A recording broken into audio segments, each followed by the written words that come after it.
I'll be there when you're down, when you're losing your crown, till the afterglow, the afterglow.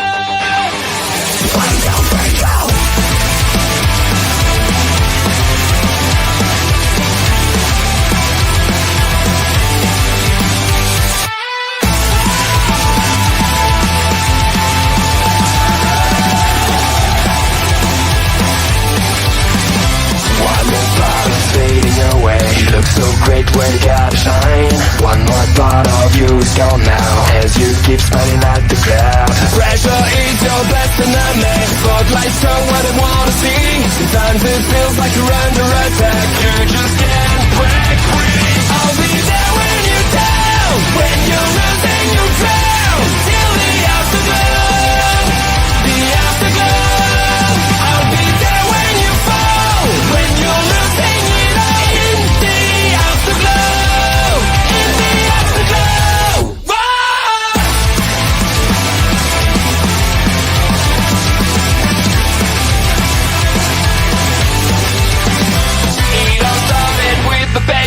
It all sounded like a dream. Remember how you kept on laughing. Now you're trapped in your own skin. The anxiety growing. Ladies and gentlemen, it is Friday night. It is time for your Smackdown Security Detail. Right now, we are looking in the ring at the Crown Jewel Championship.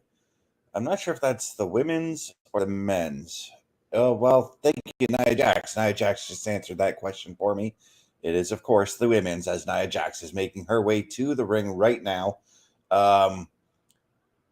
She is scheduled to have a face-to-face with the women's world champion, that, of course, being Liv Morgan.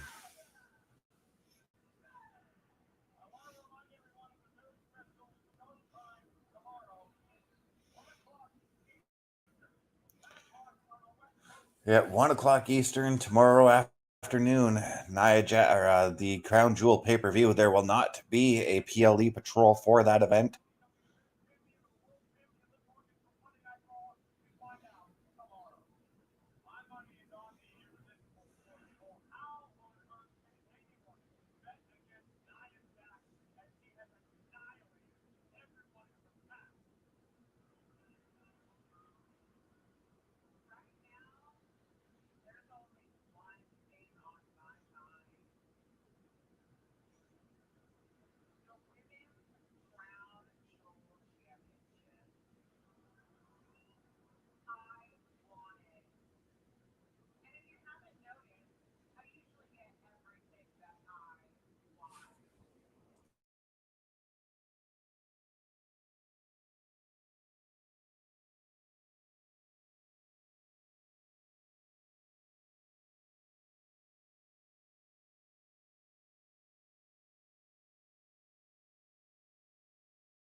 All right, so we had both women in the women's Crown Jewel Championship match come out and just basically lay their claim as to why they should be the women's Crown Jewel champion. Then we had Tiffy come out and announce that she will be cashing in her Money in the Bank contract.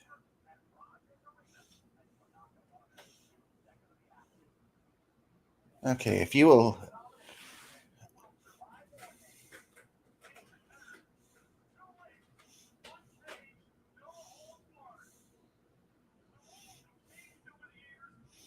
Never mind. I was going to say if you'll excuse me because I thought Charlie was doing something.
So I'm also watching my local hockey team, the Sioux Greyhounds, take on one of their biggest rivalries in the London Knights right now.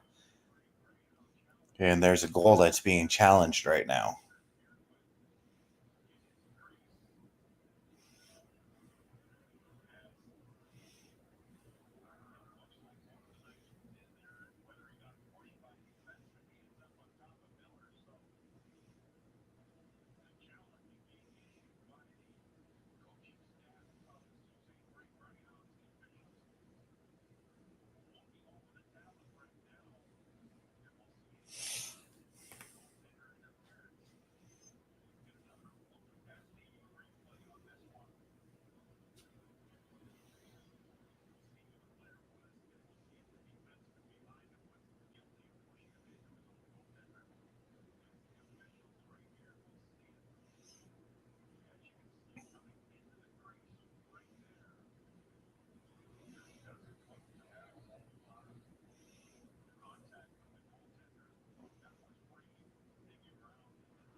We got Bro coming in saying, "What's up? How's it going, Bro? Glad to have you on the show here tonight."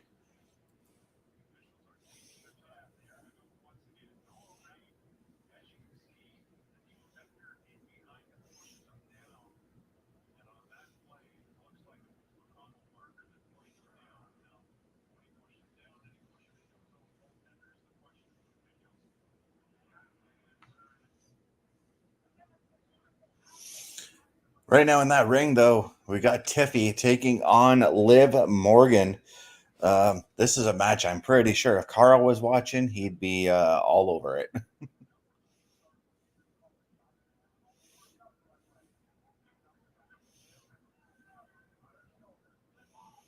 Oh, that was awesome.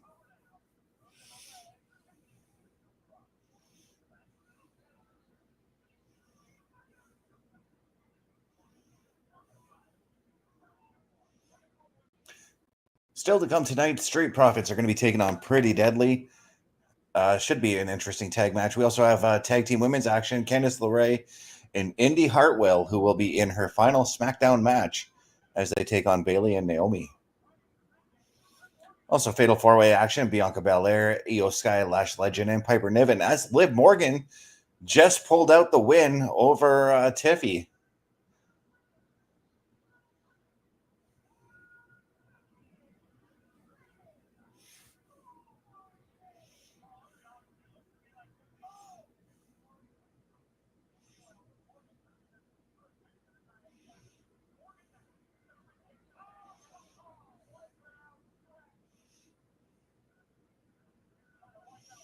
Oh, and now Nia. So Liv just attacked Tiffy after the match. She then attempted to attack Nia, but now Nia is just beating the snot out of everyone. And now Nia's looking to hit the Annihilator, and she does.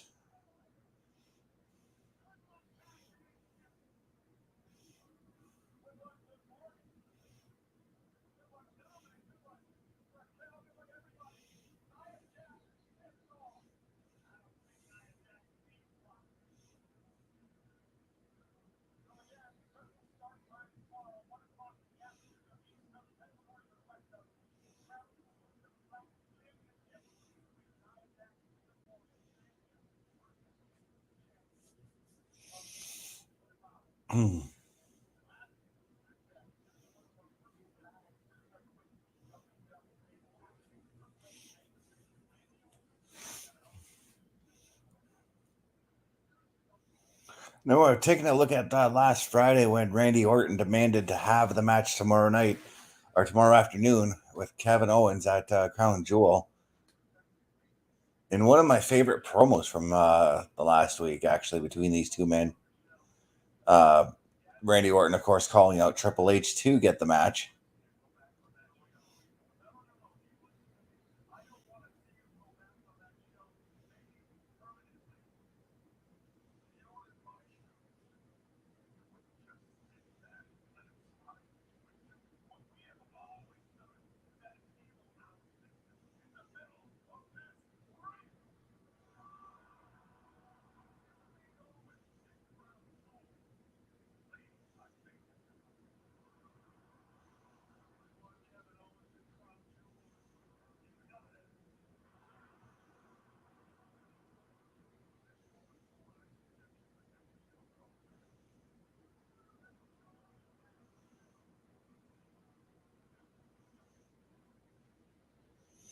Now let's take a look at what Kevin Owens has to say.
All right, so Kevin Owens basically saying he didn't want to have this match. He doesn't want to do what he's doing. And we got Pete coming in saying, "Hey, buddy. Hey, Pete, how's it going?" Saw you were streaming earlier, but I guess I must have missed out or something.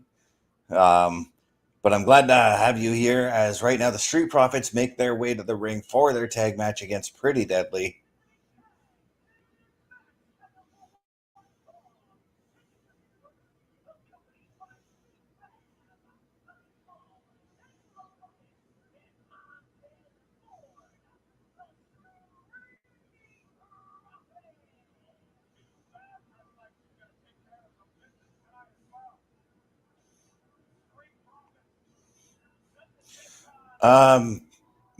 I can't remember if it's this weekend or next weekend. Honestly, I've lost track of when our clocks go back because, well, all of my clocks are digital, so they automatically go back. So I don't think I would really notice if they did or not.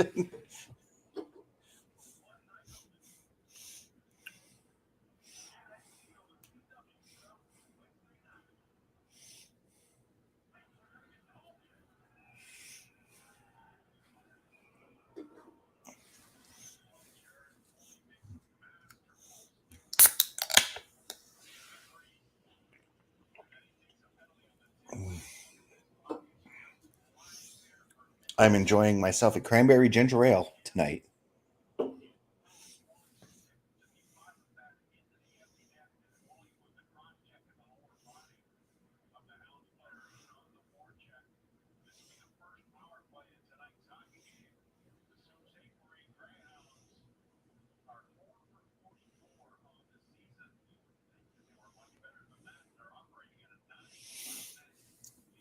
Yeah, it is a nice drink.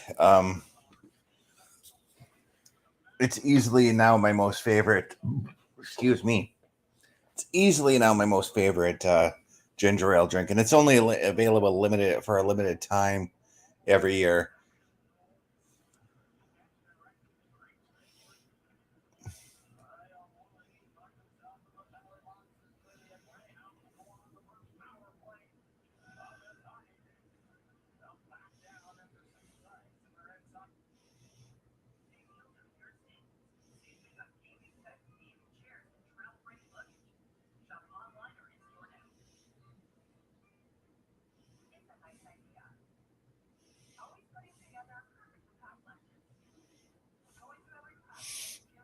Mm.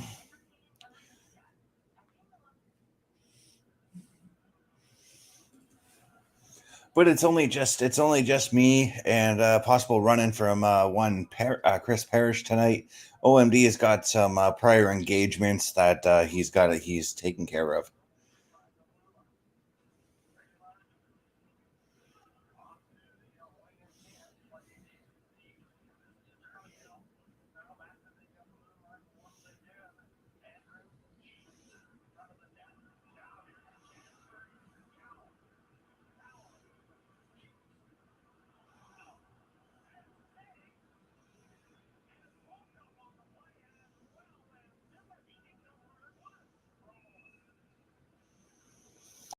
So I'm flipping back and forth right now between SmackDown and my local hockey team playing on TV tonight.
And we've got, I see Pretty Deadly now making their way to the ring right now.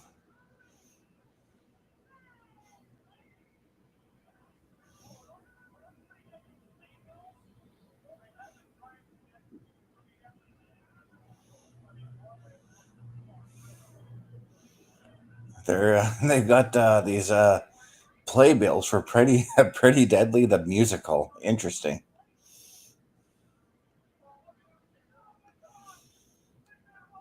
And of course, they're handing one off to famous playwright Lin-Manuel Miranda.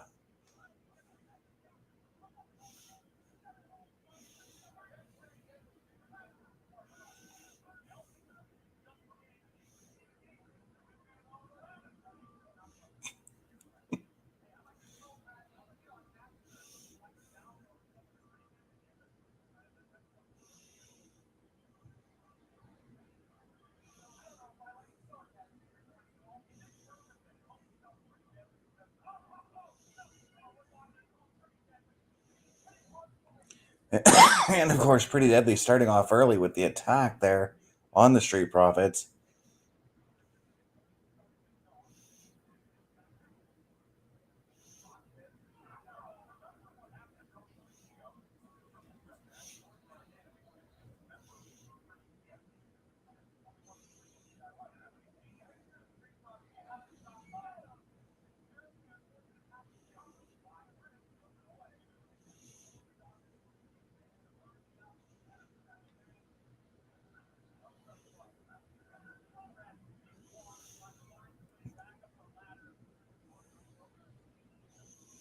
There's Elton Princess just stomping away over on Montez Ford.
Montez trying to get the tag to Angelo Dawkins, but Elton Prince flipping him back to the corner now.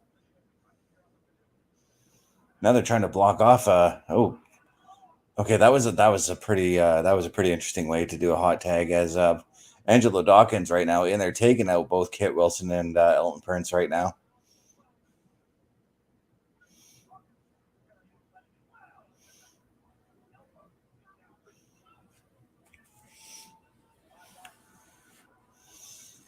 Angelo Dawkins looking very, very dominant here. And we got ourselves a run-in.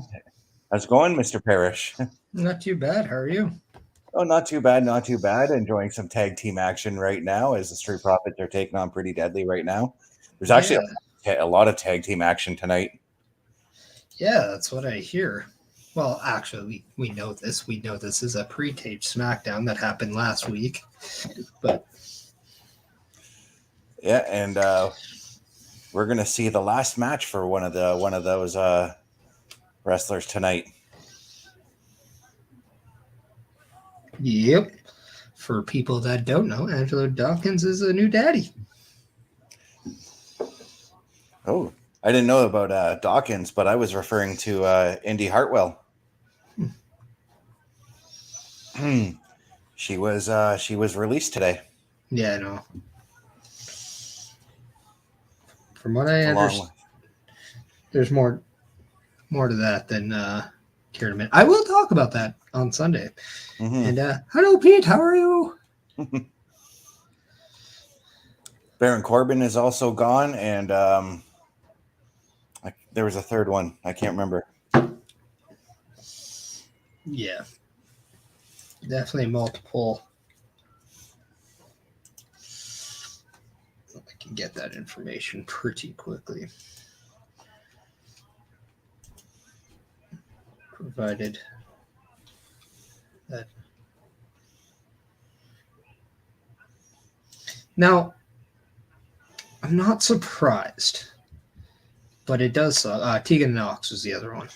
Oh, right. I mean, as much as nobody wants to see anybody get released, nobody wants to see people.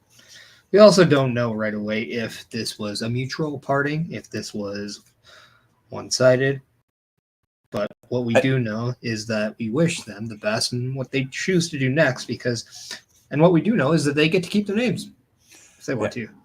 Yep, and on Baron's side, I know that was a mutual. He chose not to renew his contract. Yep.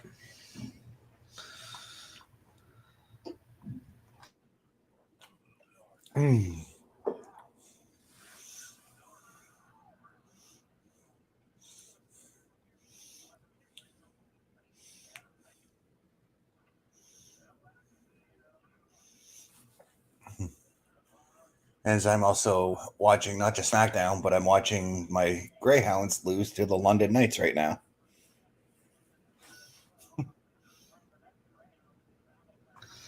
Maybe you should stick to SmackDown and then you will be less upset. Yeah.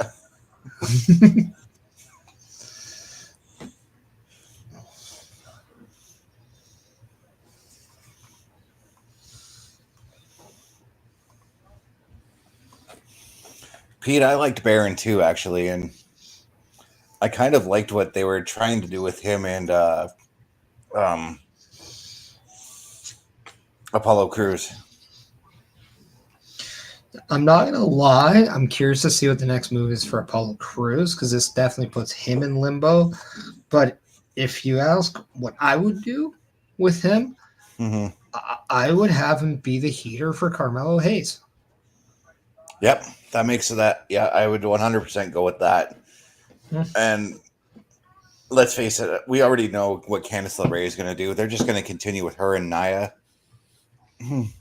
Potentially, as we saw in the promo, too. There's also Naomi and Nia. There's a lot of different avenues they could go to. And, now, it's going to be interesting to see kind of what the reasons were for all three. If it was just our contracts not being renewed for all three, if there's more to it. Obviously, it's too early to kind of say this is just typical WWE, whatever. No, we haven't really seen any of that stuff since Triple H has taken over. We've seen more amicable parting of ways. We've seen a lot of things. You have to also realize that there's just a really heavy amount of talent on the roster right now. So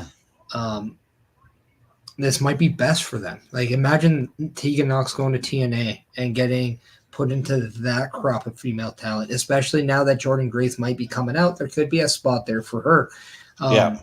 So there's a lot to unravel with Baron Corbin. He does a lot of stuff outside of pro wrestling as well.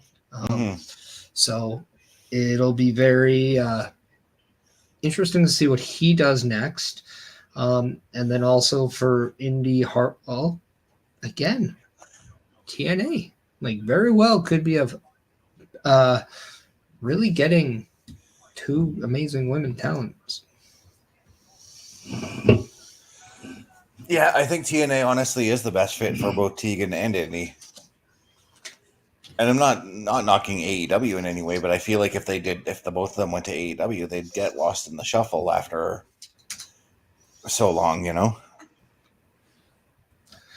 And this really depends on the future too, because I mean with Tegan, she does battle a lot of injuries. I wonder if health definitely is something to take in consideration here. Also, let's not take away from the possibility this could just be people wanting to go somewhere else, work on their stock, and come back later, as we've seen that be a recipe for many people. Drew McIntyre, Cody Rhodes, just to name a few, even Punk. Like, you may have to say Bobby CM Lashley's Punk. also an example of that too. Yeah, and like there's just so many, right? Like even who's Naomi, right? Yep. Just talked about her, and she's on our screens right now. The irony is right there.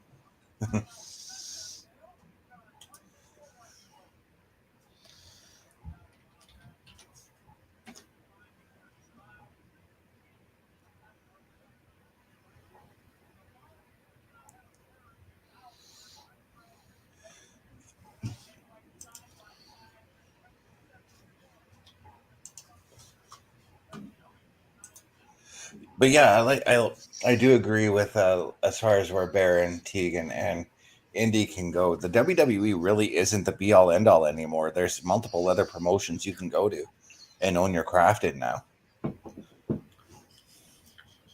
Let's just face it. Did you foresee any three of these talents really doing a lot on television for any brand right away? No, but I gotta say I've been happy to see Indi on my screen since this whole Candice LeRae, Nia Jax thing started. Sure, but in the end, I don't see her making I never saw her making a giant splash in the WWE. You know, there's just a lot of things to unravel, especially with the fact that like she was there. Was she wrestling a lot? No. Was she a featured? Was she a featured talent on the show? No, she was very much just in the background with Candice LeRae, who, ironically enough, is now on our screen with Indi Hartwell. So with her last appearance, but it's just going to be one of those things. As we all know, Candice LeRae is the inaugural speed champion for the women, so she's going to be doing a lot of things more on her own. Potentially could be seeing new pairings if they were to do that, but I think too they want to see what they can do with Candice LeRae on their own, I'm sure. Yeah.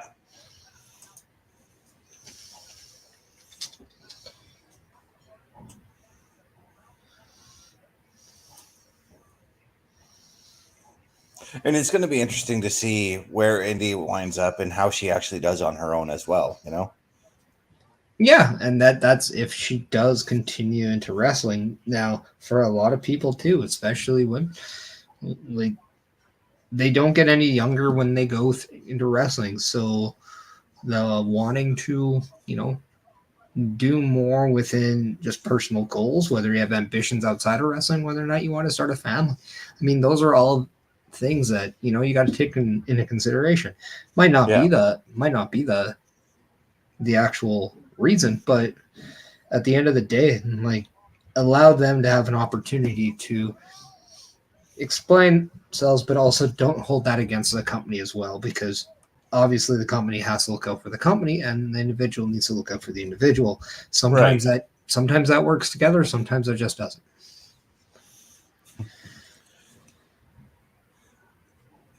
Keep coming and saying, do you think Indi will wrestle on the Indies? Maybe she'll work at the Hartwell dungeon. I'll match you. You guys are both here all night.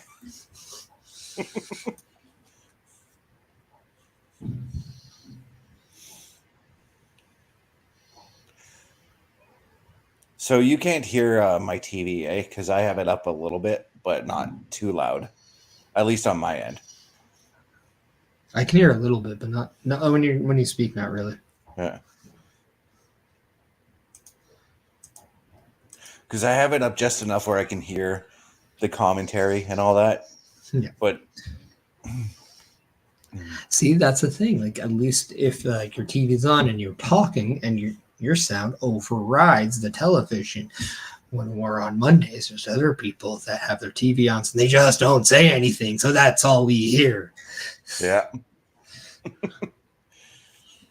And that one man is not here tonight, so he's not dynamic. But he's only one man.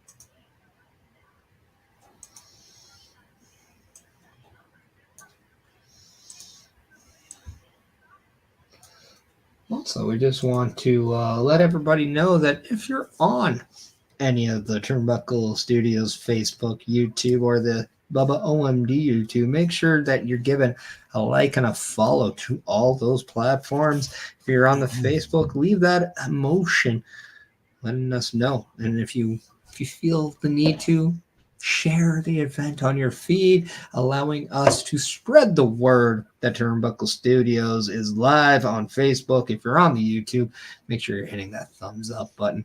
And then you also comment, because the importance of commenting or just doing a lot of that is what they call engagement, and that helps the channel just as much too. Yeah.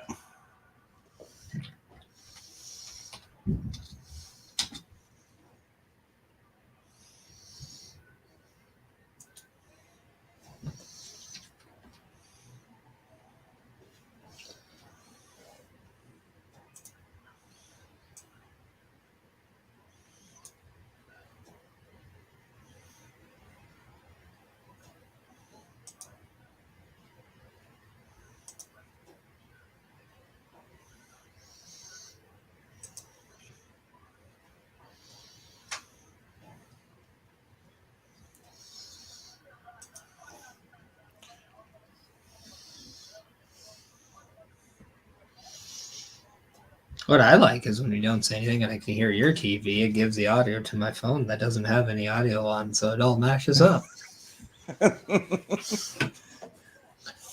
So you heard it all coming back. What did I just say? When you're silent, you'd hear it. Yep.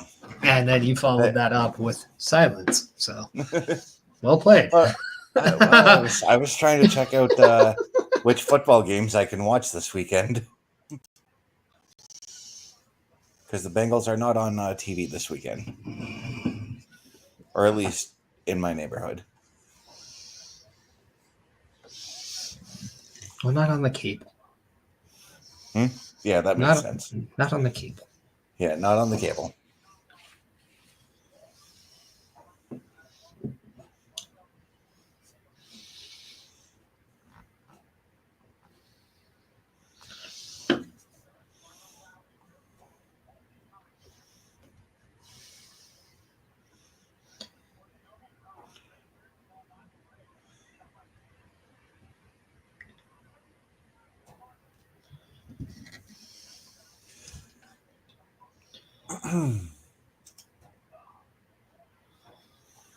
But what we are getting here right now is a pretty entertaining tag team match. Yeah, unfortunately, we won't see a rematch anytime soon. Nope. That's the unfortunate part of pre-tape shows. There are moments that happen. Bayley, I wish you aren't doing what you're doing right now.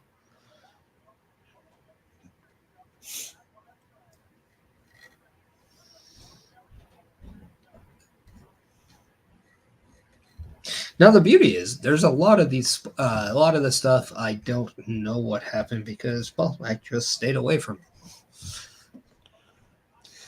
it. Yeah, I don't know how I did it too, but I was able to avoid all of the spoilers as well. Well, I thought it was very easy. I just didn't look at them. Same here, and mine was more so like, especially for Tuesday when I was looking for the wrestling news for Turnbuckle Talk. I looked up specific wrestling news to find, Well, now for Turnbuckle Talk, you can definitely talk about releases. Yep.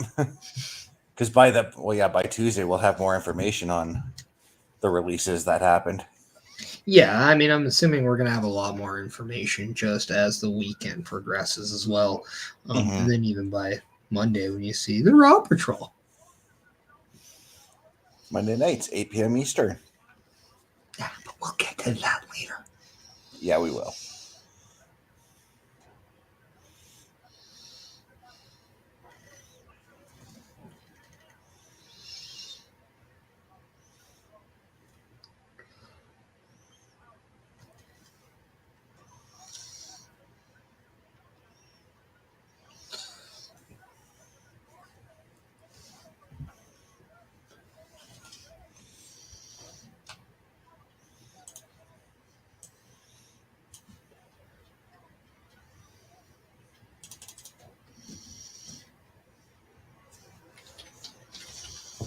But now with Indi's release, I am definitely curious to see. Yes. I'm sorry, I was getting distracted by Jessica Carr making the call she just made. But I'm very curious to see. I am actually very curious to see where Candice does go, and do we see her go into a shot at the women's title at somewhere down the line? I mean, I think anything is possible right now. Mm-hmm.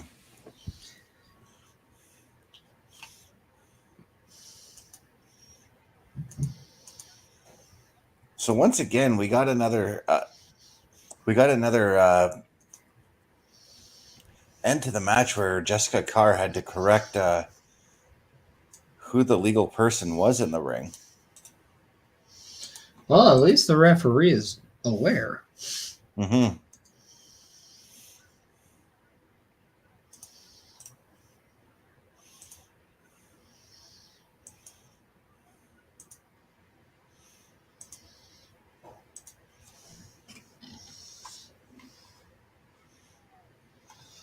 And right now we're taking a look at the flashback from last week where the Motor City Machine Guns defeated Tama Tonga and Tonga Loa to become the tag team champions. Of course, with the help of Jey Uso.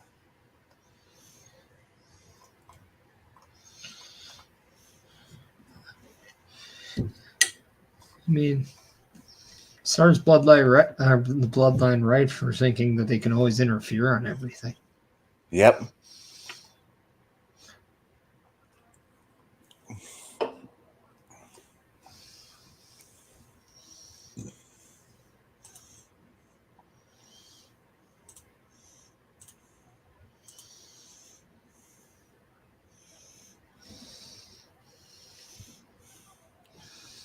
Pete, she's fastly becoming one of my favorite referees as well. He's saying Jessica's his favorite ref right now. I mean, they have a lot. I mean, Jessica Carr, yeah. Can't ever forget, I think, the living goat in Charles Robinson. Who was refereeing the tag match between the Profits and Pretty Deadly earlier tonight. Yep.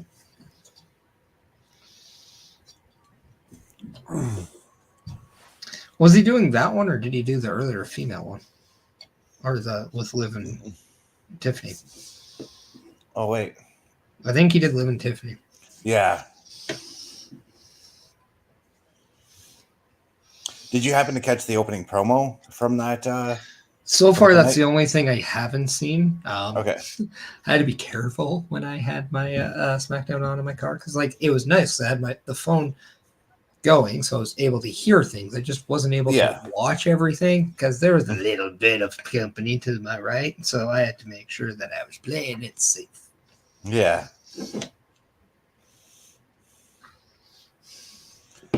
Tiffy pretty much in that promo guaranteed that she's cashing in tomorrow. Yeah, and I still don't think she will. Mm-hmm.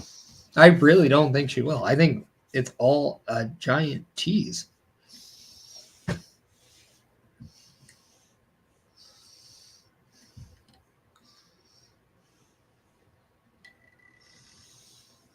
I did like the announcement Triple H made today in regards to the Crown Jewel Championships and saying that the Crown Jewel Championships will always stay in Saudi Arabia in that little area that they do have, but the winners will receive a Crown Jewel ring that they get to keep, kind of like a Super Bowl ring, and every year a new one will be handed out to the winners. So I think that's a pretty cool little thing. Now, I know there's a lot of people wondering what's the whole point of this. I think it's just an annual thing. And obviously, Triple H basically said it's to see which champion is superior. Yeah. So it's just, it's more for bragging rights, really. It is, but at the same time, it's also to say, hey, we want to know who's the best between what champion. This is the only time we get to actually find out now. Because for the most part of the year, those champions are separate from each other. Yep. From most physical contact. So, yeah. Now we have an event once a year that is designed to find out who is better between the two. The only thing I would ask is to add the tag team and the mid-card titles to it. And we get champion versus champions across the show.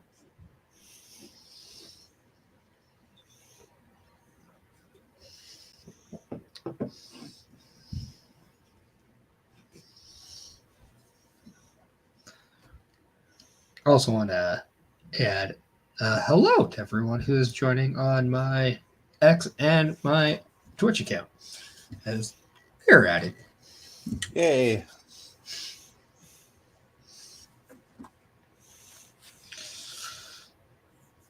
I wanted to add my Instagram, but I have to do it on this computer, and, well, that can't be a thing right now.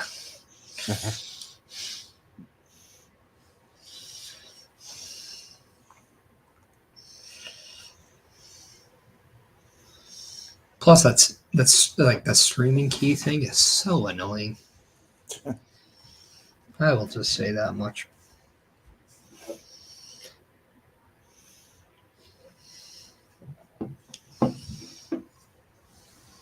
But if you're on my Twitch and my X account, please make sure that you are liking this video. You are subscribing to the channel. You're also sharing this out, so you're helping us spread the word that Turnbuckle Studios Smackdown Security Detail is live and ongoing.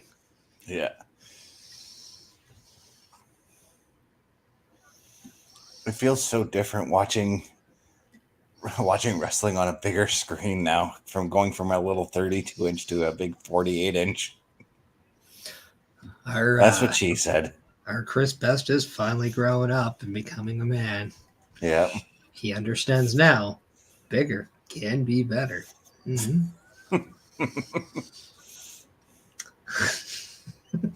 You gave that one to me. Yeah, I did. I will admit to that.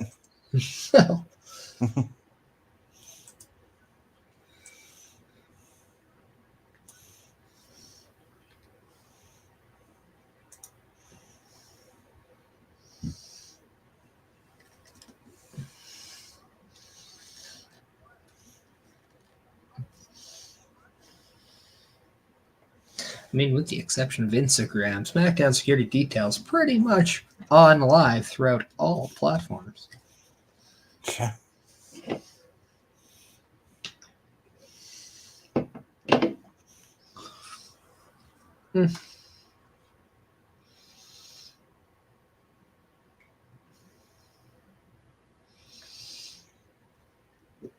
Oh, and a tribal chief is making his way to the ring. Mm-hmm.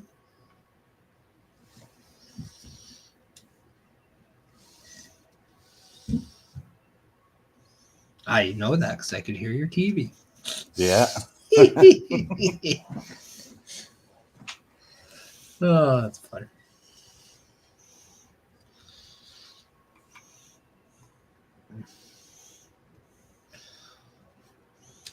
Also, as we are waiting for the OTC to get to the ring, want to let everybody know now's a good time to go check out affiliationprogram.my.canva.site if you want to be partnered up at the Turnbuckle Affiliation Program.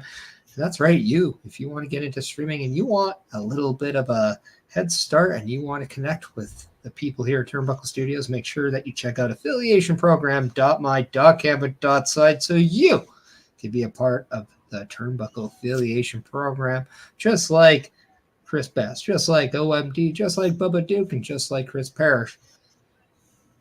Because our channels separately have been growing because we are partnering up, because together we can do better and together we can succeed. So if you want a chance to get your foot in the door, check out that link below.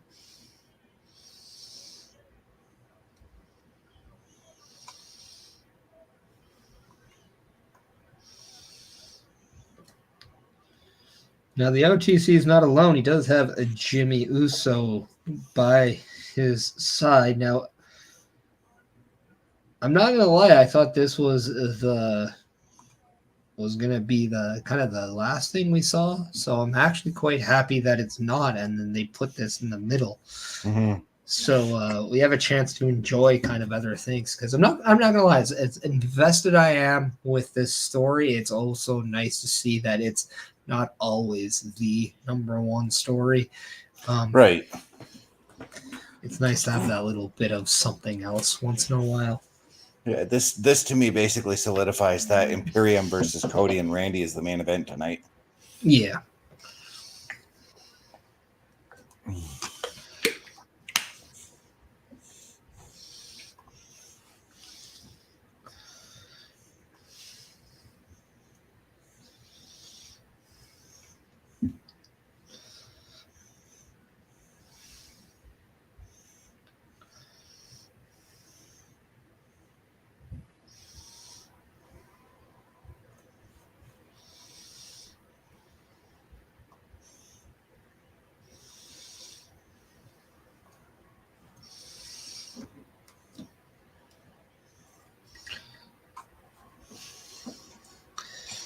So, as we kind of gear towards Crown Jewel, what match are you looking most forward to?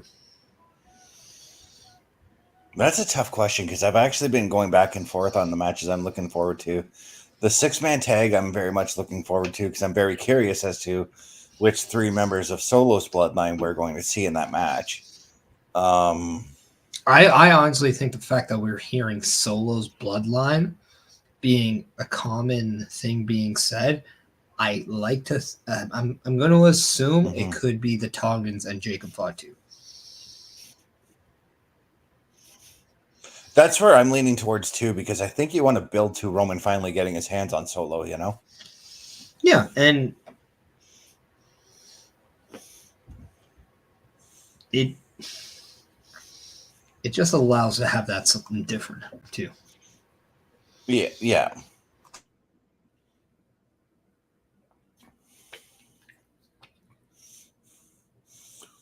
But I think the Cody Gunther match is going to be interesting as well.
Squash the beef. Squash the beef. Squash the beef.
Sometimes I just want Jimmy to say, Oos, can you just bring your own damn mic?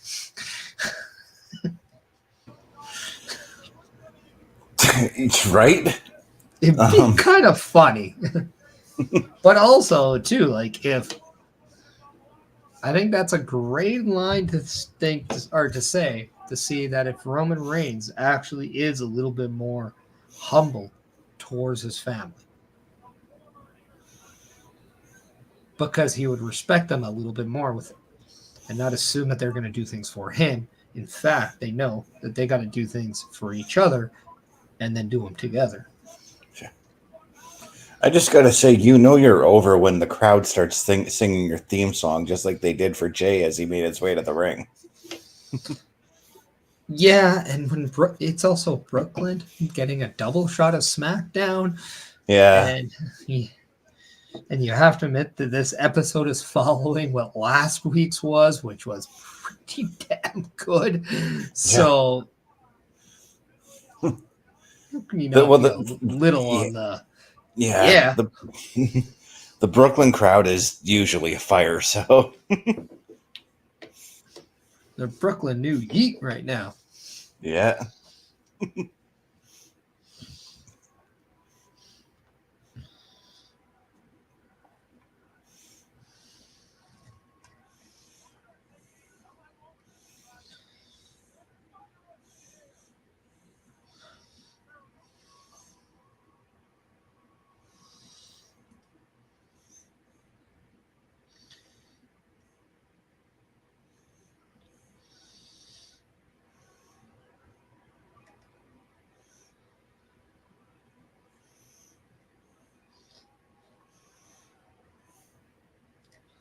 At this point, I'm wondering who's more popular, Jay or Roman?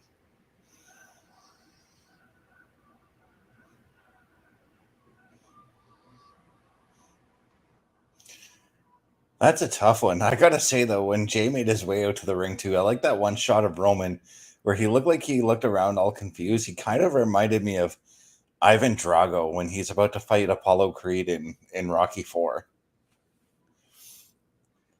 Because he stands there looking all confused as the lights and all the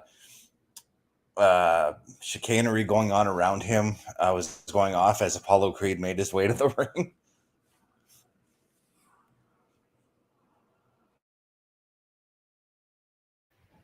Probably not one for the theatrics. I would assume Drago was, but Roman, on the other hand, I mean, come on.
Very emotional promo we're getting out of Jey Uso right now.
Yeet.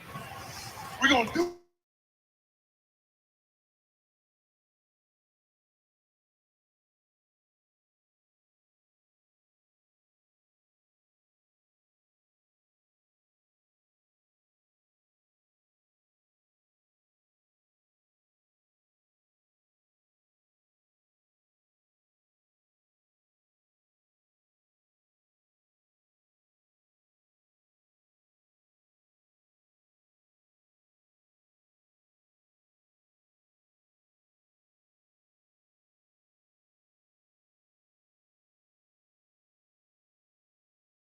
Although he's babyface, Roman's facial reactions definitely scream monster heel still.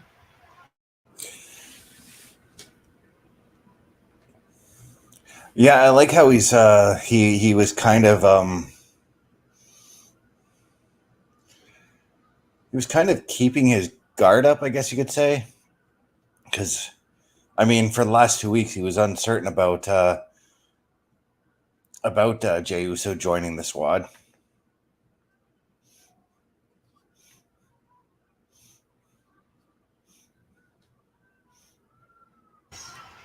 Roman said he. That's all he needed to say, and the crowd just exploded.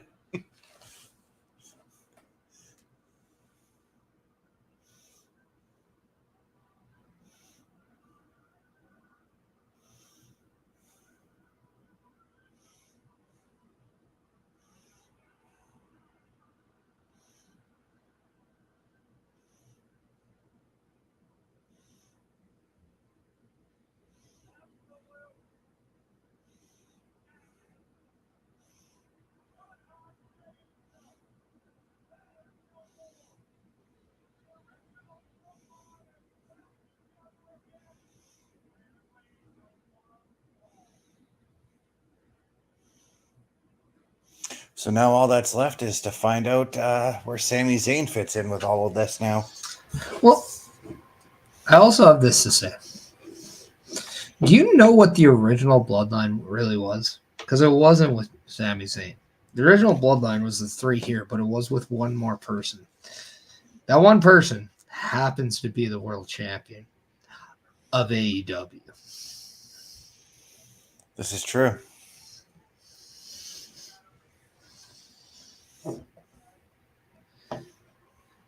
If by chance, and that is a strong if that was to ever happen, holy crap.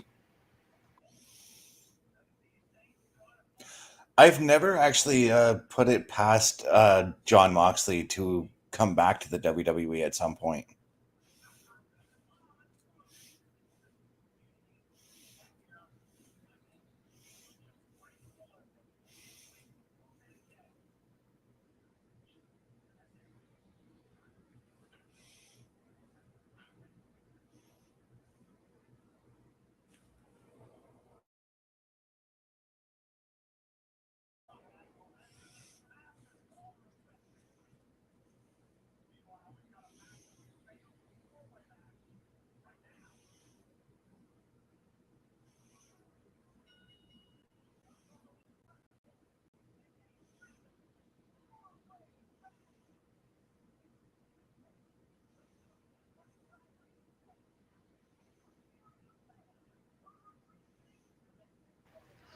Alex Shelley kind of strikes me as a little odd since he's been in WWE. Yeah, I'm not sure what it is, but I think maybe there's still a bit of surrealism seeing the Motor City Machine Guns for me in a WWE ring. I'm wondering if the wellness testing is just really relaxed now in WWE.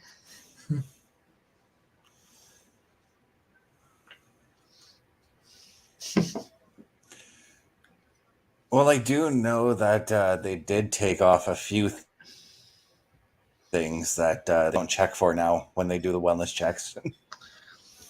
Yeah. I'm just saying.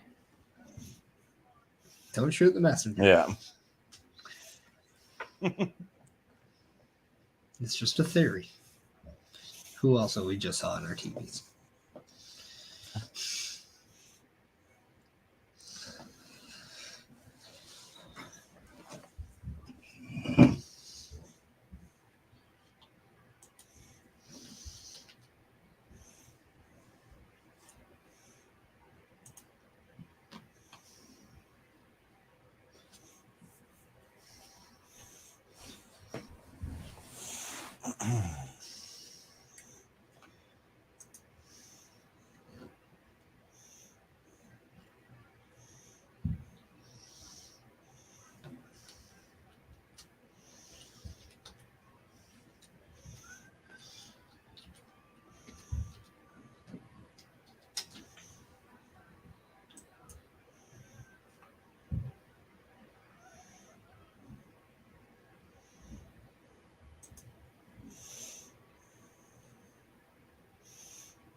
Is there any part of you that thinks we are in for a big shock at Crown Jewel?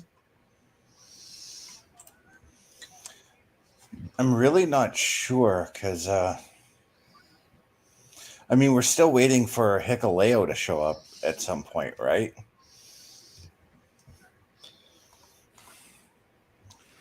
Does he show up in that 6-man tag? Or does he go to NXT like everybody's suspecting is going to happen?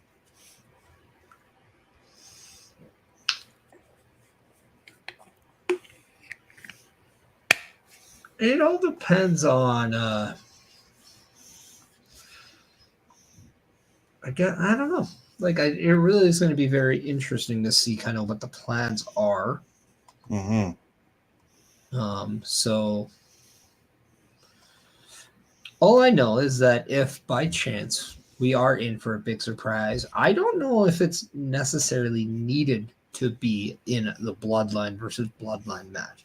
I think it's expected that it's in that match.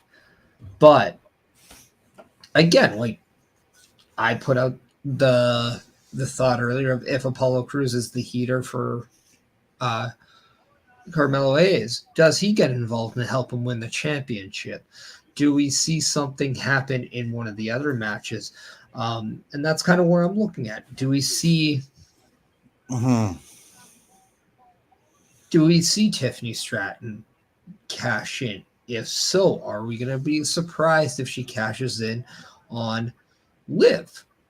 Or do we think that it is going to be Nia that she cashes in on? The one thing I will say is that we now know that Rhea Ripley's out of action for a bit of time. We know that Becky Lynch isn't expected back anytime soon, but she is expected most likely to be back with WWE. Now, I think it could be worth the while to have Liv Morgan be the one who's cashed in on, and that way you're bringing a potential babyface to Raw, who then could be someone that ignites a fresh feud for that women's championship on Raw up until the Royal Rumble, where we know everything changes by then. Yeah, and I'm expecting Rhea to be back around then. I don't know if she wins the women's Rumble to get another shot.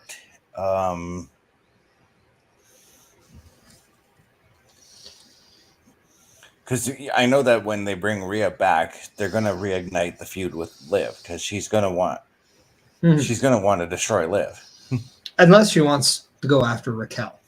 And I think that's something a lot of people may be looking at in the sense of like she might have to go through Raquel to get back to Liv now. Yeah.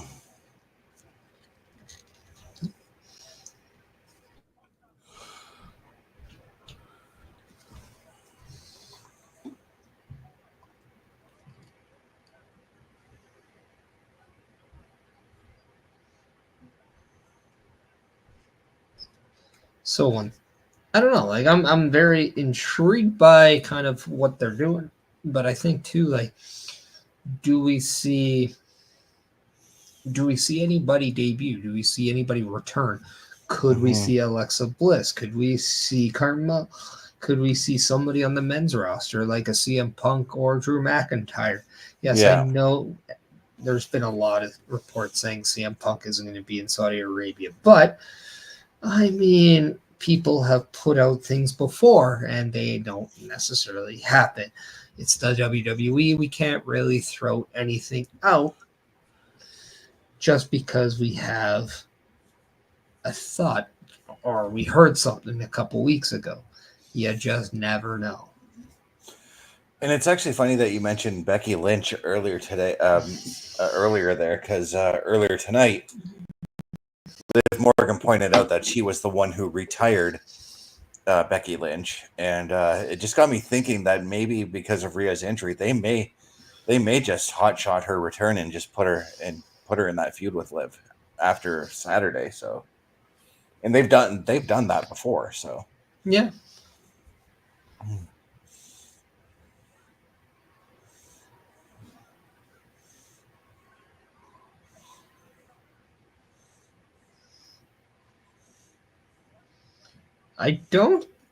I'm not jealous of the referee in this match. He has a task.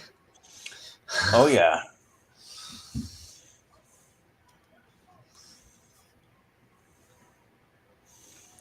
All four of these women hungry to become women's tag team champions. Three of them are hungry to become that. One of them would like to retain. And this is just a preview of what we're going to be seeing in tomorrow's Fatal 4-Way Women's Tag Title match. Yeah, because tomorrow at Crown Jewel, we will see the partners of everyone in the ring battle it out for those WWE Women's Tag Team Championships in a Fatal 4-Way match in the tag variety. And once again, I'm glad to see that the women's tag titles are actually getting featured on a PLE. Yeah, and I think it adds to the show, like the card too, because yes, I know we're getting one women's match in Nia Jax versus Liv Morgan, but at the same time, there are 3 championships for the women on the shows. So it's nice to see kind of that. With the exception of the Intercontinental Championship, all championships are being displayed at Crown Jewel. Not all of them are on the line, obviously, because we have the 2 main women's and the 2 main men's title in a champion versus champion match. But it's nice to see the representation of champions at Crown Jewel. Yeah. So I'm curious to think, could we see a potential segment between Braun Breaker and Goldberg maybe at Crown Jewel? That's what I'm hoping for, because, I mean, the rumor mill going around right now is that it could very well be Goldberg and Braun at Mania.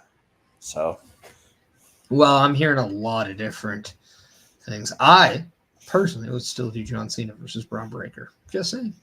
mm-hmm. And yes, it would be for that Intercontinental Championship. Yeah, and I wouldn't be too opposed either if you did Goldberg and Braun at Saturday night's main event, because to get those shows off the road, off the ground, you probably should use at least a couple of big stars for your first Saturday night's main event, you know? Yeah, but I just don't think you need Goldberg.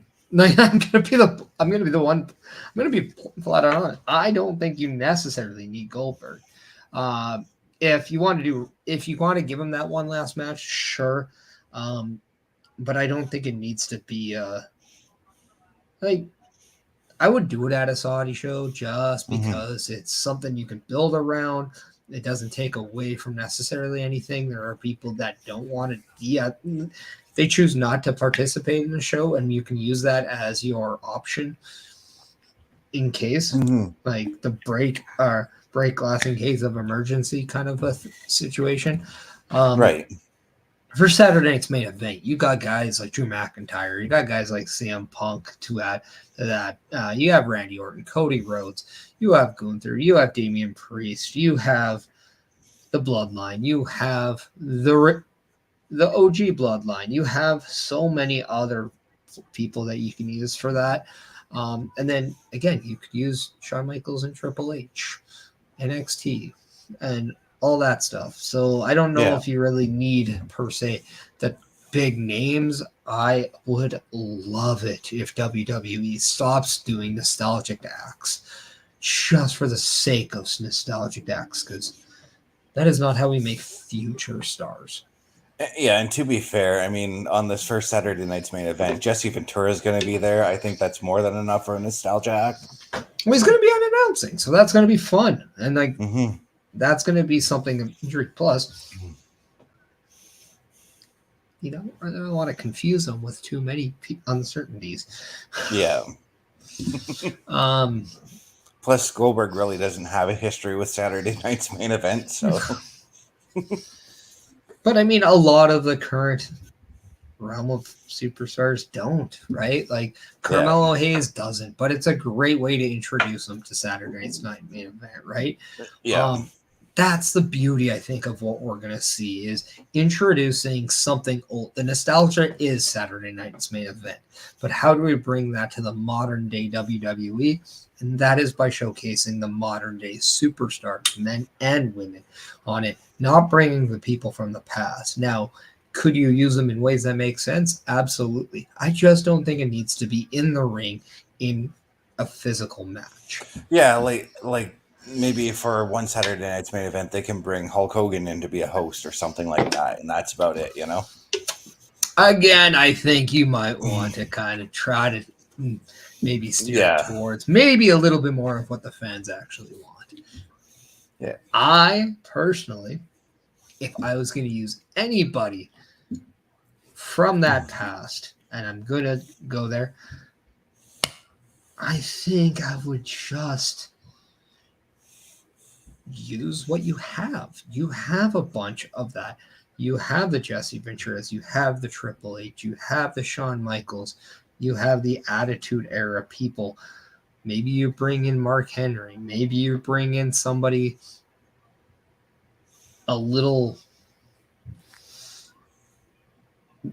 maybe just a little bit more within the last 20 years. Yeah. Not that I'm saying Hogan hasn't done anything in 20 years. Just saying. I mean, the guy's like almost 70, seriously, and nobody likes him anymore. So why? Yeah, I mean, a lot of the stuff he's been saying lately is just a little, you know. No, because I don't listen to him. because I don't care. And I think that is a lot of thing. I feel a lot of people share that feeling. What I do care about is seeing Lash Legend shine in this fatal four-way. Piper Niven looking like a monster. Not necessarily the smartest of all monsters as she does that senton and celebrates while Lash Legend takes the pin behind her. Good little comedy spot, but that's...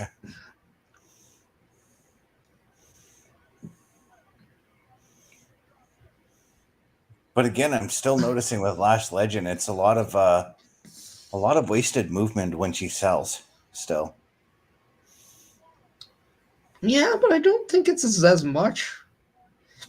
No, it's not as much as like when she first came up to the main roster, but I think what we're seeing is definite nerves. I think what we're definitely seeing is habits, right? And I think the more time,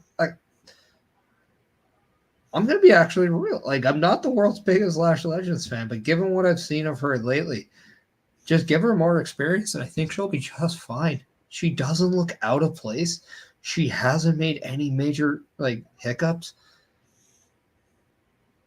I think one of the big things I think she can work on is understanding that she is just larger than a lot of her opponents and how to protect her image a little bit more inside the ring. And what I do like about this match for Lash Legend is the fact that she's in the ring with women who have already put quite a number of years experience under their belt, so she's through these three women, she's going to learn, I think that one spot that we just saw showcases the importance of Lash Legend in this matchup, because your towers that are Piper Niven and Lash Legend, which are the two biggest competitors in this match. Right. Your high flyer is the one that does the spectacle move. And Bianca Belair, when was the last time you saw Bianca Belair be the one that takes that big bump? When does Bianca Belair be the one that's always getting that sympathetic, like she's bumping just to get that sympathy? You don't see that a lot out of her, nor has she really ever been put in that scenario. Now she is. And that is what I think of the beauty of this tag team with Jade Cargill is, and the match here, is she's not needed to be that big, powerful workhorse and that just monster in this match, because there's other people for that role. So now we're seeing her in a different light. I'm liking what we're seeing.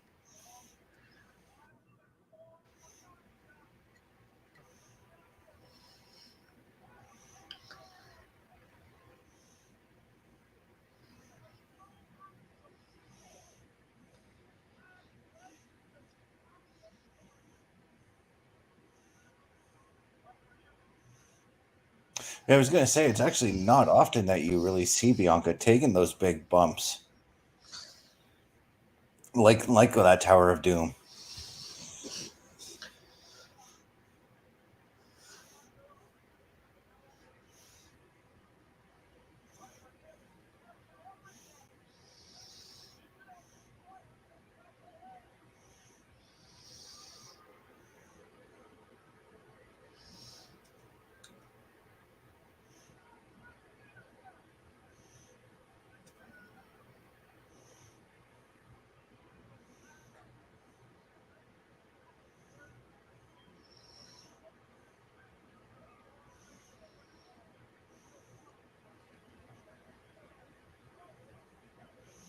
Oh, the crowd really started perking up at that.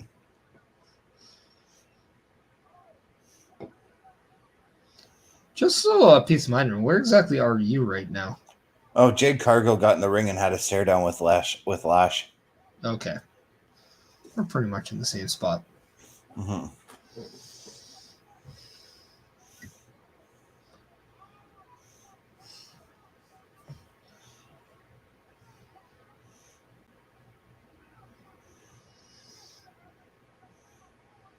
I just got the finish, so. Yeah. No, I did too. But the one thing I do want to see Jade Cargill do a lot less is her taunts. I think that's something of. I think she just does the taunts a little too much.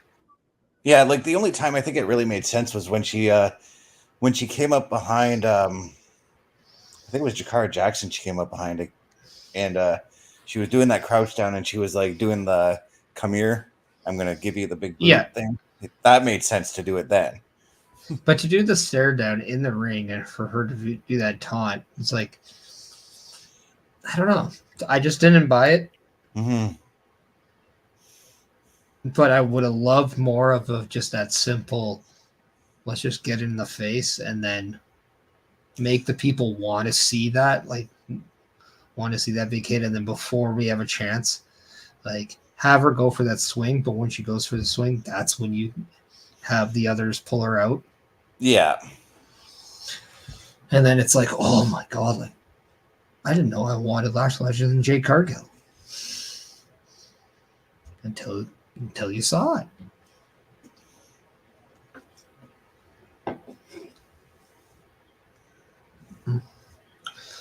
But no, I mean, I thought that was a great ending, and you kind of protected the two bigger stars in that, in Piper Niven and Bianca. And IYO, who's, the last one out of that whole thing to hold a world title, gets the win. Yeah, and it makes I mean, all four women still came out strong in that match. But now you've got Damage Control going in with a victory over the other teams, or the other women.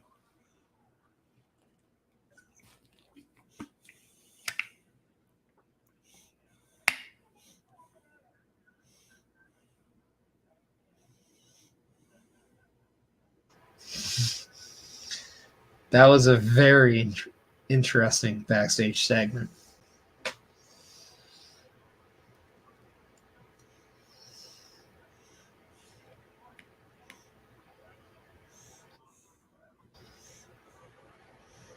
How much would you think is this beef between Randy and Kevin Owens? How much do you think it's real? And could it be a ploy just for the two to get at Cody Rhodes' championship?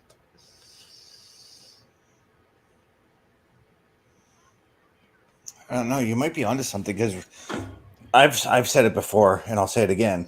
But Randy Orton, most of the time, is not to be trusted as far as tag teams go. I mean, KO earlier in the night cut a promo and said I saw it. I saw it. Yeah, the only thing I didn't see was anything prior to the Liv Nia match, but Corey Grace did a really good job of kind of explaining during the match what really went down, actually. Yeah. But it'd be I wonder what would happen if Kevin Owens fails to show up to Saudi. They do that. How much heat do you think he gets? You'd have one pissed off Randy Orton, because Randy wants to kill him, for one thing. But how amazing would that be if what that did was just piss off Randy so much that now all of a sudden he just needs to strike, but he may not know who he strikes to. You get maybe Kaiser get involved in the champion versus champion match. You have Randy Orton get in there, and maybe he helps Cody with the win. But then as Cody raises that championship, Randy's looking at the other one, and then he snaps and turns on Cody Rhodes, and that is how we end Crown Jewel.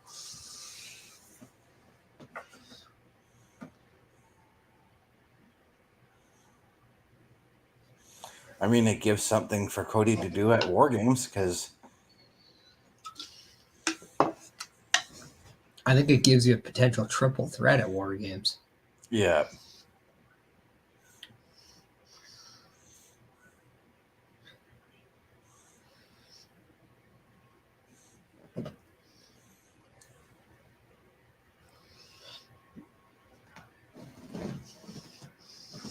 Because the one thing we do know with Randy Orton is that if you intentionally piss him off, he explodes. Yeah. And no one is safe. This is true. And when he's that emotionally angered, he's not always thinking the most of clear. So, I'm wondering if we could see Randy Orton be as if Randy Orton might turn on Cody tomorrow night. And I could say tomorrow night because it's tomorrow night in Saudi time. So, yeah. But for us, it won't be. No, it'll be in the morning for you and the afternoon for me. No, it'll be in the afternoon when probably that match is on. Oh, well, yeah. It starts at 11 my time. Oh, yeah, definitely then, because I get a feeling it's either going to be the Cody and Gunther match that ends the show or the Bloodline. It's gonna be Cody and Gunther. I can almost guarantee that they are not gonna let Bloodline versus Bloodline main event over champion versus champion. Yeah. I think that would be very foolish of WWE. Yeah.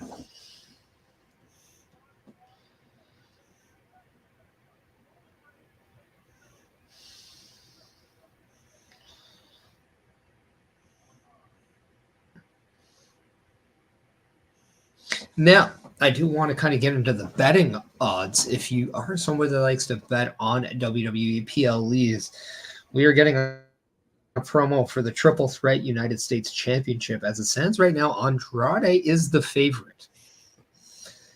He's the one with the minus but in front of his number. So are we looking at a potential on Andrade as your next United States champion?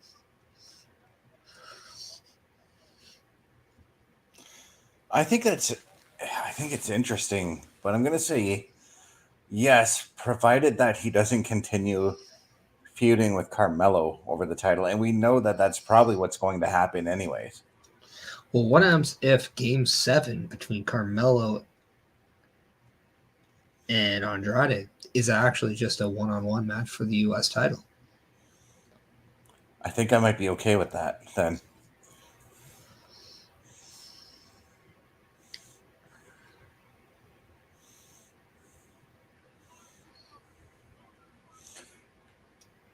Because then that's where you could have, because you mentioned Apollo Crews being the heater for Carmelo. It's where we could have Apollo Crews show up and cost Andrade the title, thus putting the belt on Melo.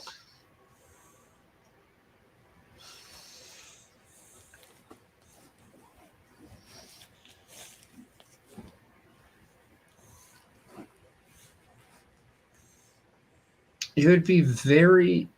My thing, though, is that if you see Apollo in there, do you add LA Knight and Andrade together then? Or what do you do? Because Andrade would then have to find someone. Yeah, and that's the other thing, too, is I know LA Knight would want a rematch against whoever takes the belt off. I think that's something you can do on SmackDown, though. I don't think that necessarily needs a PLE build. I think that's something you can definitely make on just on an episode of SmackDown. Right. Like, not like the next one, but you can definitely say, okay, we come back, say next week, LA Knight wants his rematch, whatever. They announce it for the week after, and then, or maybe in 2 weeks, and then you build to it.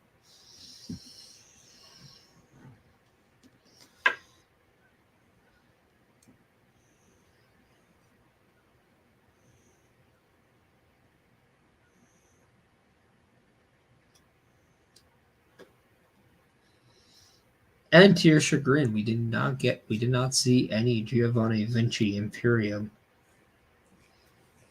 crossing. And I'm actually okay with that.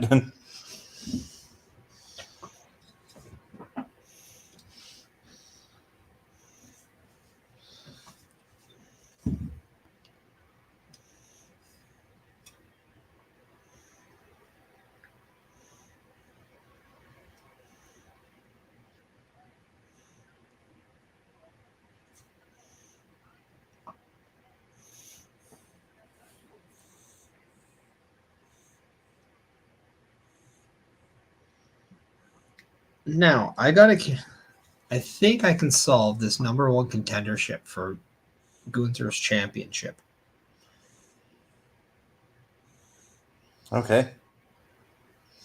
Because Dominic's win over Damian Priest allows him to have that number one contendership match, right? Right. Well, Adam Pearce could say, yeah, due to all that stuff that happened last week, yes, you are in the number one contenders match. However, the match is against someone who I believe earned that right to be a number one contender, and that man is the one who won a Hell in a Cell match against Drew McIntyre. I think this would be a great way to set up CM Punk versus Dom Mysterio in a number one contendership match, with CM Punk defeating Dom and becoming the number one contendership for War Games. And honestly, that's a match I really would like to see.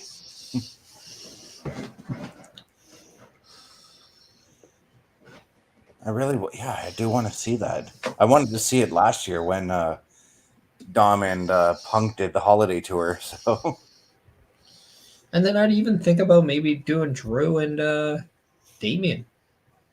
Yeah. Because it is only 1 year out to where Drew did Damian the favor in becoming a partner with the Judgment Day.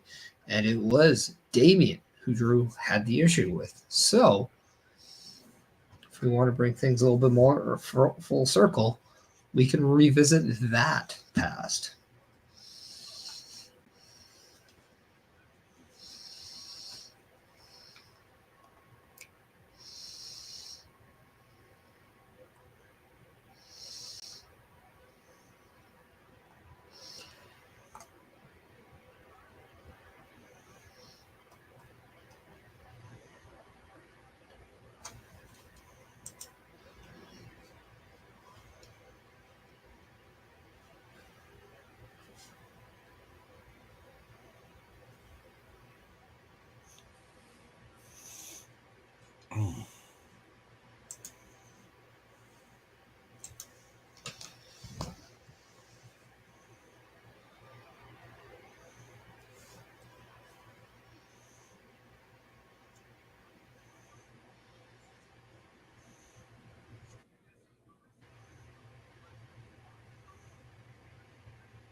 Now, a lot of the phrases being used is that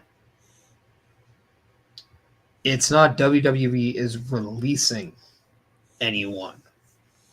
It is saying so-and-so is departing WWE. Mm-hmm. So this may sound like it is, and Sean Ross Sapp of Fightful did say Tegan Knox is departing WWE and will be effective a free agent in 90 days. So this either is a mutual or it's releasing knowing that they're not going to re-sign. Yeah.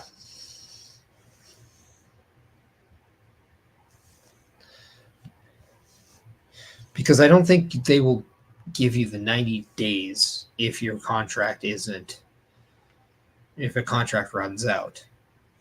No, because I believe in Baron's case, he's free to go and do what he wants now. So yeah, the only time I think that's the only thing is if injury time was added to the contract and they say, well, I don't plan on re-signing, so they just release out and for anybody is interested in it, yes, WWE still pays the talent in those 90 days. They're just not allowed to compete anywhere else or go on television or anything like that. Yeah, because in those 90 days, the WWE has that option to reverse their decision and bring the wrestler back. Now, that person is allowed to still wrestle. They're just not allowed to appear on television. There are just limitations that they're allowed to do. Mm-hmm. So it's not like they always have to sit home. There are loopholes around this.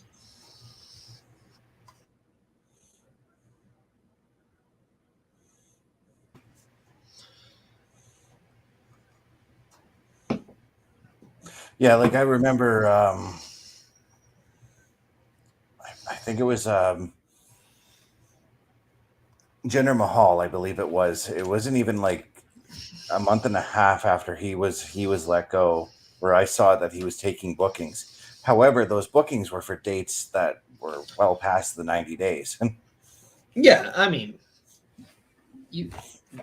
that stuff, you're not breaking any laws. You're not doing anything, anything wrong. Now, I do believe, though, because I remember a situation where the person formerly known as DH Smith, but yeah, Harry Smith, he did do independent shows, non-televised shows, during his 90 days because the provision allowed him not to be on television and to be broadcasted or promoted by anybody else. But there were ways around it to where he could accept bookings as long as, they're not put on, platforms or stuff like that.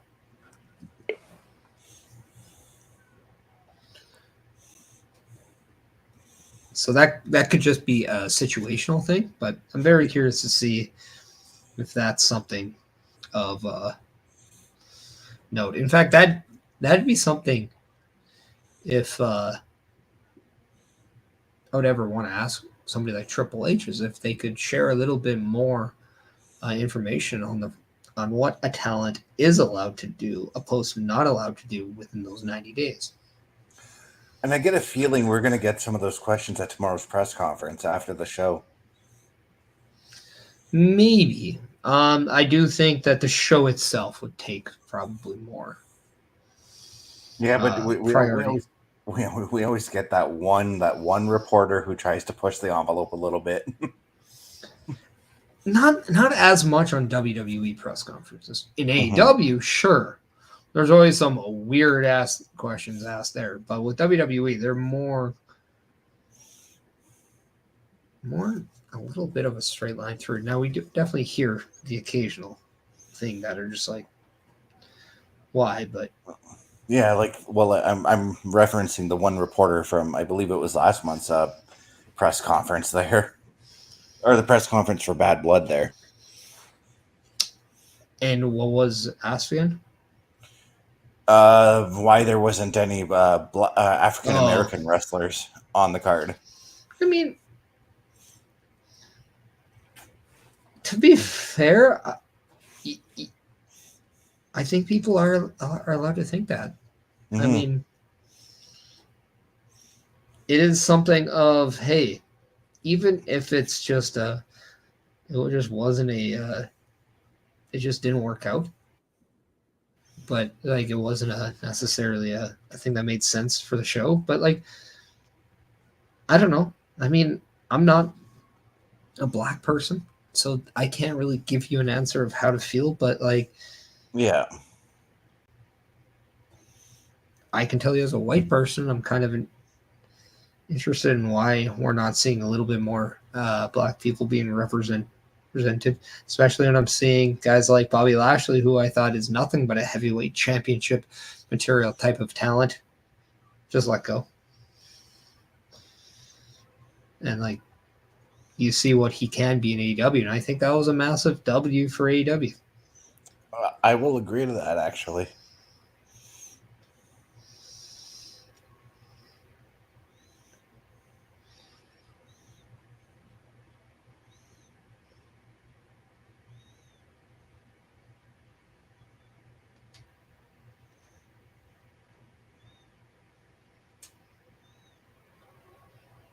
As we go to what appears to be the last commercial break of the cast, I'm going to say this is a great time to let everybody know what Turnbuckle Studios has going on.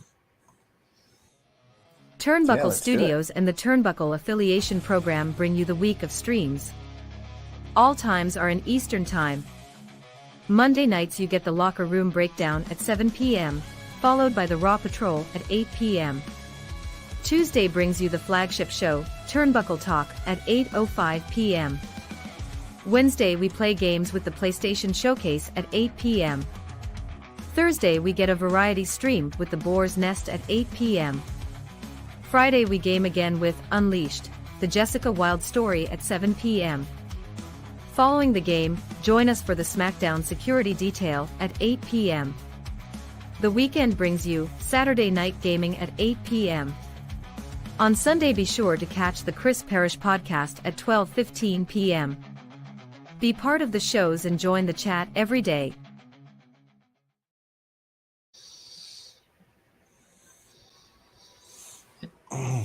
Lots of fantastic stuff we're doing right now. Yeah, so by that calendar, make sure you're checking out tomorrow's Saturday Night's Gaming with the person over here. Chris Best, what is on tap? See what I did there? For tomorrow.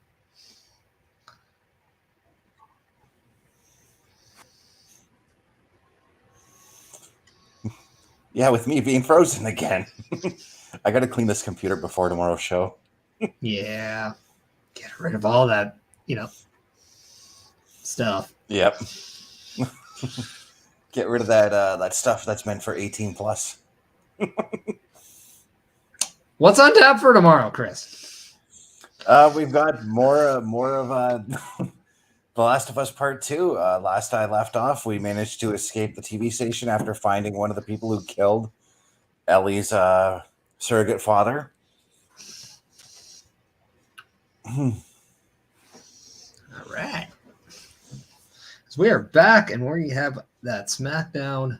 We're back from the commercial, and we see Cody Rhodes in control right now against Ludwig Kaiser. Yes, the main event match is Cody Rhodes and Randy Orton taking on Gunther and Ludwig Kaiser of Imperium. If you guys are in the chat, let us know your thoughts right now of SmackDown. Let us know your thoughts on the show, and if by chance you haven't, make sure you like, follow, subscribe to the channel that you are watching, and if plausible, share out that link so you can alert other people that we are live with the Smackdown Security Detail. Now, I got to ask you this. Do you think that this match should have happened at all? There's a part of me that says no, because I really wanted the build for Gunther and Cody to be a little bit on the non-physical side until their match. You know what? I don't hate it. I think it's old school booking, to be quite honest, because sometimes you will get that tag team match, and maybe you see Gunther get a pin on Cody. Maybe you see Cody get that pin on Gunther, and you kind of have that foreshadow of what could happen at that, upcoming now PLE, back then pay-per-view. And it makes you a little bit more intrigued to their match. As long as we don't get 20 minutes of Gunther and Cody in this tag match, I'm okay with it, because we're just getting a little bit of a taste of what could happen. And I think that just helps further gives us that, I need to see this match. And if it's the main event, if it's champion versus champion, yeah, these guys should be putting in that work and giving us everything we want in the build-up. Because now, after seeing these guys, compete for just a little bit, you want to see what they actually will do now tomorrow, right? Yeah. As I said that, I kind of thought about my statement earlier with the Fatal 4-Way Women's match. This is also just a little bit of a preview for Cody and Gunther. It's kind of like, getting the appetizer before the meal, I think it's, taking a sample size and saying, yes, I will order that. And then being very excited for, that main course, because you know how good it is. What you just don't know is just how absolutely amazing the whole thing is. So you're getting that little sample of what you could see. And I think that's okay. I think it's healthy. And,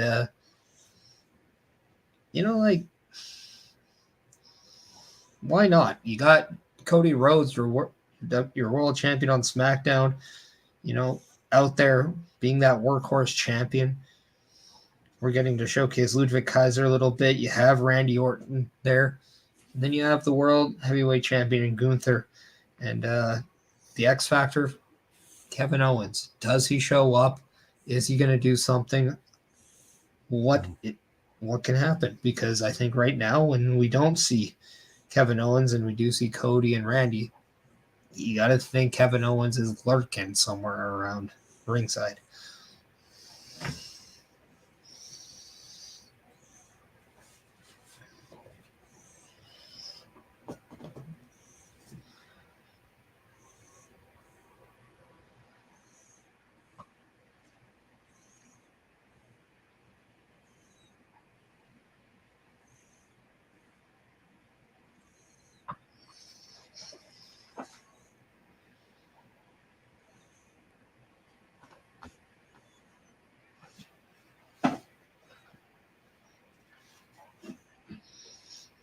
Not to mention, nobody said there has to be a winner in this match. So, yeah.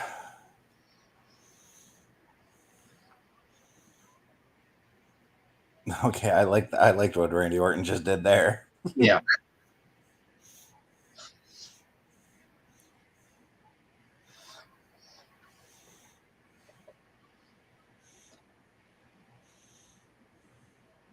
Now, of course, in this match, Randy's obviously going to want to get a little bit of revenge over Gunther, especially for his 2 recent losses to him.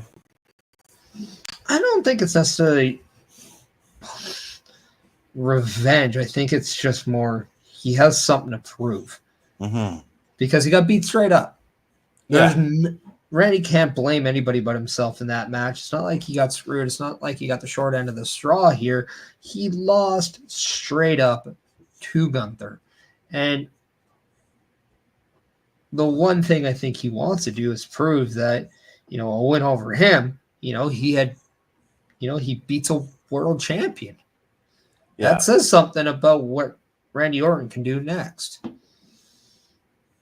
And then it goes back to your backstage segment with Cody Rhodes that if he does do something that he may or may not regret to Kevin Owens to where he's out of the picture, what does Cody Rhodes do? Well, I think he just made that choice a little bit easier. Yeah. And he might provide the topic for Cody's question of what he want to talk about.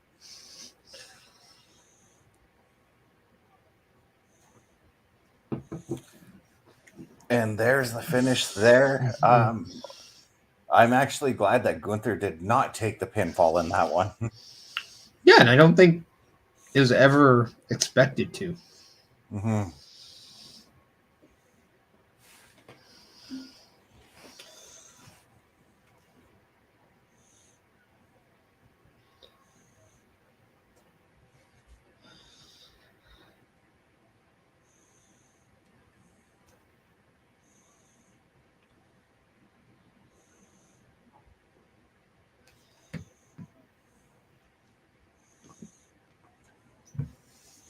But no, this match did exactly just as you said it would. It left.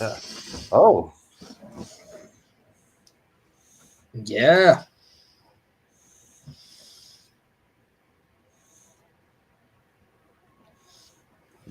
It's just one of those moments where don't change the channel once the credits start to roll.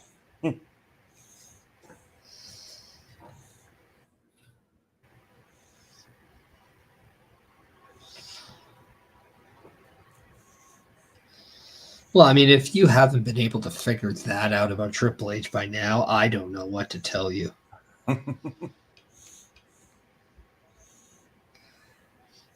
No, it's literally for me these days, especially with Hunter, it's wait till the fade to black happens. Yeah.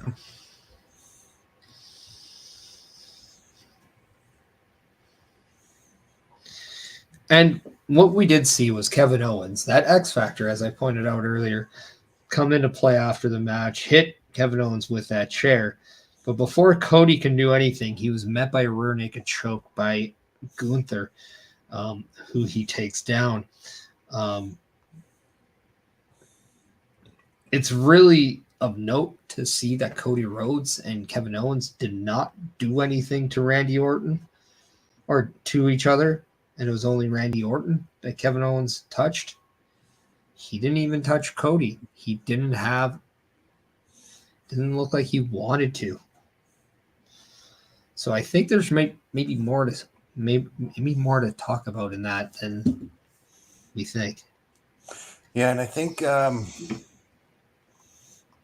get a feeling that maybe in tomorrow's pre-show we'll get an answer out of KO. It's one of those things again where we're just when we think we got all the questions answered, WWE changes the question. You said that so wrong. I know I did. Just when you think you know the answer, WWE goes in and changes the question. That's how it's said. Yeah. But I don't even think it's just that. It's just where I think it's more just where you think you know where we're going. There is a detour and an unexpected detour, and you have to take a sharp turn. Your destination might still be the same, but you have to go another route now. Yeah. Damn GPS. But at the same time, there's going to be something along the way to see, and just keep your eyes open. Yeah, but overall, what did you think of this show as a whole? I thought it was a pretty entertaining show. A good way to go out before the PLE. Yeah, it was your typical go home show. There wasn't anything of. I mean, the only thing to really talk is that we do have a unity with Jay, Jimmy, and Roman. Roman said yeet. What have I been saying for this whole time is that as soon as Roman says yeet, Jay will be alongside of Roman. Yeah. And that is true. But I mean, outside of that, we were just getting more and more build to the matches tomorrow at Crown Jewel. More build. We got a little bit of a taste of what Gunther and Cody is going to be. We're getting a little bit of a taste of what Kevin Owens and Randy will be. We're getting a little bit of a taste of what Nia and Liv can be. And then also now the X Factor of Tiffany Stratton. She says she plans on cashing in. Does that actually happen, or is this just a no, I got you moment? Who's to know? This is why we have to tune into Crown Jewel tomorrow. Also, who's going to come out as your WWE Women's Tag Team Champions? We saw IYO Sky pick up the win over Lash and Legend in the Fatal 4-Way Singular match. Does Damage Control repeat that performance and walk away with the titles? Do we see a retention? Do we see Lash Legend and Jakara Jackson shock the world? Or do we see Piper Niven and Hardcore Chelsea Green walk away with those straps? Again, this is why you tune in. Yep. So I'm so glad you still said that, even though Samantha Irvin's no longer employed with the WWE. Yeah, well, Chelsea, if you need somebody, hey, Christian once had waterproof blonde do his theme. It was always nice to get the opposite gender, right, to do something. If you need someone to help you out, a good Canadian boy has got you. Yeah, and one of the things I was going to say, this is probably the first go-home show I've seen where they weren't looking past the PLE. I mean, they might have been with the whole Cody Rhodes KO and Randy Orton situation towards the end of the show, but I'm kind of glad that they didn't look past the PLE, you know, for a lot of the things that happened on the show tonight. I mean, in a way they did, with Motor City Machine Guns appearing on Grayson Waller's talk show next week. So there is something still to look forward to. So we do have that. Also, we know that somebody is not going to get pinned in that triple threat match for the U.S. title. So does that person have a beef to claim next week? If Carmelo Hayes does not get pinned, does Carmelo Hayes come out bitching about not being pinned and then saying, I want my shot? Right. Nobody beat me for it, so I'm good. It's like, you got beat, so you're out. I want you, that whoever the champion. So, and then we see what's next for Cody Rhodes. I think that's really what it is. And then the fallout of what would happen between Bloodline and Bloodline. We all know it ain't going to be the finale here, but what happens? And that's all stuff that we could possibly find out tomorrow. But on that note, I think it's time we hand out our socials there, Mr. Parrish, unless you got something else to say. Nothing of intellect. So yeah, let's hand out the socials. All right. Where can the people look for you? On screen right now, because right now you can't really look at me at Twitter. You can just see my tweets. You can see what I post. You can see what I repost. But if you're on that X account, aka Twitter, then yeah, hey, thanks for tuning in. But tune in this Sunday along with the people that are on my Facebook, my Instagram, my YouTube, and my Twitch. All that, because every Sunday at 12:15 p.m. Eastern Time, the Chris Parrish podcast is on, and you don't want to miss this episode. It's going to have some fun. We're going to talk a little bit about what we saw at Crown Jewel. We're going to talk a little bit more about depth in who I think has been an absolute silver lining of WWE this year so far. We are now 10 months into 2024, 2 months left, less than 60 days as of Sunday of the year. So who do I think right now is that silver lining? Maybe, just maybe, I might even have a little bit of news about where you can get the 2024 version of the Chris Parrish Slammies, which will be coming back. And then also make sure you're checking in on the Chris Parrish socials, because I do have an interview with Edmonton Pro Wrestler Kamikaze, and that interview will drop sometime next week. So make sure you're checking out those socials for more and additional information. And then if by chance you thought that was a lot, you're out of energy, go to rogueenergy.com. Use the promo code Parrish at checkout, PERISH. You save 10%. I get some royalties. It's a win-win. All right. And you guys can find me at my Linktree, linktr.ee/Chris_best83, where you can see this ugly mug. Next is tomorrow night, 8 p.m. Eastern, for some Saturday Night Gaming, where, of course, I'm going to be continuing on the adventures of Ellie and company for The Last of Us Part 2. And I don't remember those words that OMD likes to go out on, but I do know that Carl likes to say, the world's a scary place, everybody. Take care of each other. Be happy, be you, because if you're not, you are not doing yourself enough service. And on that note, have a good night, everyone. I'll be there when you're down, when you're losing your crown, till the afterglow, the afterglow.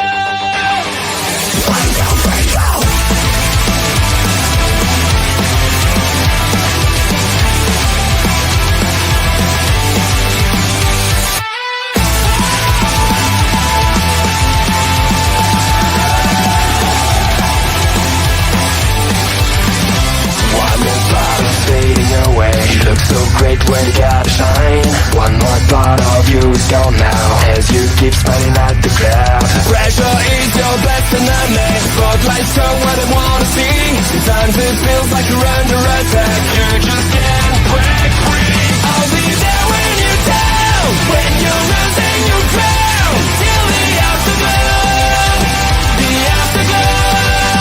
I'll be there when you fall, when you're losing it all. In the afterglow, in the afterglow. Whoa!